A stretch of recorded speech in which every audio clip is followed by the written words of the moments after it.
حدیث میں نبی کریم صلی اللہ علیہ وسلم نے بڑی فضیلت بیان فرمائی اس شخص کی جو جھگڑا چھوڑ.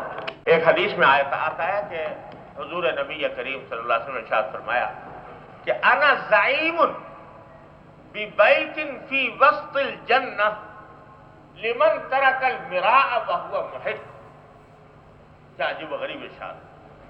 فرمایا کہ میں ذمہ دار ہوں اس شخص کو جنت کے بیچوں بیچ گھر دلوانے کا.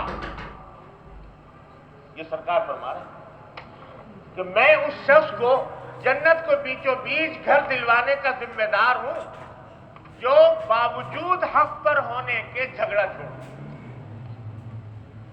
کہ چونکہ اگر میں اپنے حق کا زیادہ مطالبہ کروں گا تو جھگڑا بڑھے گا تو چھوڑو ہٹاؤ بھی چھوڑ کے الگ ہو جائے اس خیال سے کہ جھگڑا ختم ہو جائے. جو کام یہ کام کرے فرماتے ہیں میں ذمہ دار ہوں جنت میں جنت کے بیچوں بیچ گھر دلوانے. اب اندازہ لگائیے کتنی سرکار دو عالم صلی اللہ علیہ وسلم کو اس بات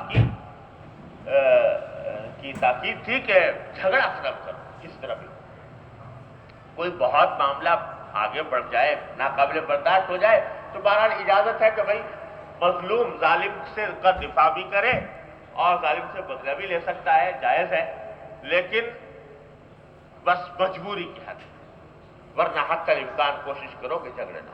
آج ہمارے معاشرہ جو ہے نا جھگڑوں سے بھر گیا اور اس کی بے برکتی اور اس کی ظلمت اس درجہ چھائی ہوئی ہے کہ عبادتیں ریاضتیں وظیفے یہ چیزیں بھی ان کا نور محسوس نہیں ہوتا.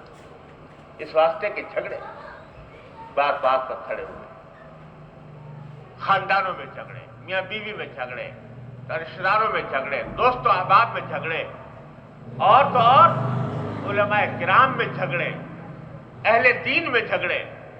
یہ اپنا وہ پرایا یہ تصورات پھیل گئے معاشرے میں اور اس کے نتیجے میں یہ نور جاتا رہا دین کا نور جاتا رہا. اللہ